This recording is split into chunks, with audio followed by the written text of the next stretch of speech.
বাংলাদেশ থেকে ভারতে ফিরেছেন ৯৫ জন বন্দী মৎস্যজীবী, কিন্তু এখনো আতঙ্কে সিটিয়ে তিলকচন্দ্রপুর গ্রামে ফেরত আসা মৎস্যজীবীরা। তাদের সঙ্গে কথা বলেছে TV9 বাংলা। শর্মিষ্ঠা এই মুহূর্তে আমার সঙ্গে রয়েছেন, সরাসরি শর্মিষ্ঠার সঙ্গে কথা বলি। শর্মিষ্ঠা, তাদের কি অভিজ্ঞতা হলো, কতটা ভয়াবহ ছিল তাদের এই বন্দী দশা, যদি একটু জানাও।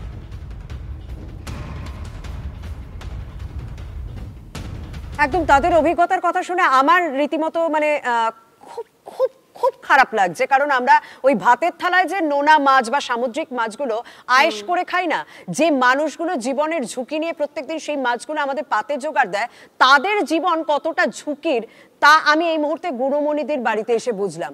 এই গ্রামের প্রত্যেকটা মানুষ মৎস্যজীবী, পরিবারের কেউ না কেউ প্রত্যেকদিন ট্রলারে বাইরে যাচ্ছেন, আর এরকম ঘটনা ভুরি ভুরি রয়েছে। কিন্তু গুণমণিদি তিনি তার আরো খারাপ অবস্থা, কারণ তার স্বামী ফেরেনি। ৯৫ জন ফিরেছেন, ৯৬ জন ফেরার কথা ছিল, কিন্তু সেই জায়গায় তার স্বামীর জামা কাপড় ফিরেছে। কালকে তার স্বামীর সহকর্মীরা ফিরেছেন, তার হাতে জামা কাপড় ফিরেছে। আপনি আপনার বাড়িতে যিনি রোজগার করেন, লক্ষ্মী পুজোর আগের দিন সেই মানুষটাই নেই, চলে গেছে।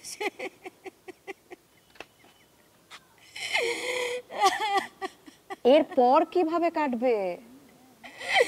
আপনারা যদি পাশে থেকে যদি সহযোগিতা করেন তাহলে তো আমাদের জীবনটা কাটবে, নালে তো আমরা বাঁচতে চাই না। আপনার স্বামী তো ভয়ে ঝাঁপ দিয়েছে। ওই যে লেবি মারতেছে, লুকোচবাট মারে, সেই ভয়েতে তো আমার স্বামী ঝাঁপ দিয়েছে।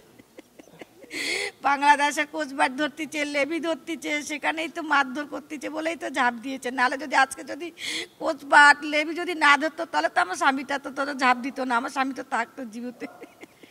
এই অত্যাচারের কথাটা শুনলাম, মানে উনি ওনার স্বামী হারিয়েছেন, কিন্তু যারা বেঁচে ফিরেছেন তারা দু পায়ে দাঁড়াতে পারছেন না। তন্নিষ্ঠা, মানে মুখে গোটা গামছা ঢুকিয়ে দেওয়া হয়েছে, লাঠি দিয়ে সেই গামছা ঢোকানো হয়েছে, এক পায়ে দাঁড় করে বেধড়ক মারধর করা হয়েছে। দুদিন তাদেরকে খেতে দেওয়া হয়নি, বাথরুম যেতে দেওয়া হয়নি, এবং রীতিমতো ভাঙচুর করা হয়েছে। আমি ট্রলারে উঠলাম, সেই একটা ট্রলার রীতিমতো ভাঙচুর করা হয়েছে, এবং ১৬ করে এরকম বেশ কয়েকটি ট্রলার আটক করা হয়েছিল, এবং সেখানে আরো বেশ কিছু আরো খারাপ ব্যবহার করা হয়েছে, মারধর করা হয়েছে, এবং তার সঙ্গে অকথ্য গালিগালাজ করা হয়েছে, এবং এমন কিছু মন্তব্য করা হয়েছে, বিশেষ করে রাজনৈতিক মন্তব্য করা হয়েছে।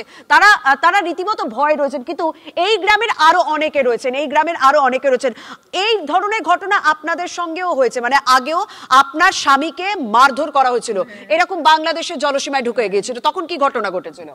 ওই বাংলাদেশে গেছিল, সমুদ্রে মাছ ধরতে গেছিল, তখন ধরে মারধর করেছিল। আপনার বলতে বলতে আপনারই গলাটা কেঁপে আসছে, মানে আপনার স্বামী বেঁচে ফিরেছে, সেটা কপাল বলতে হবে।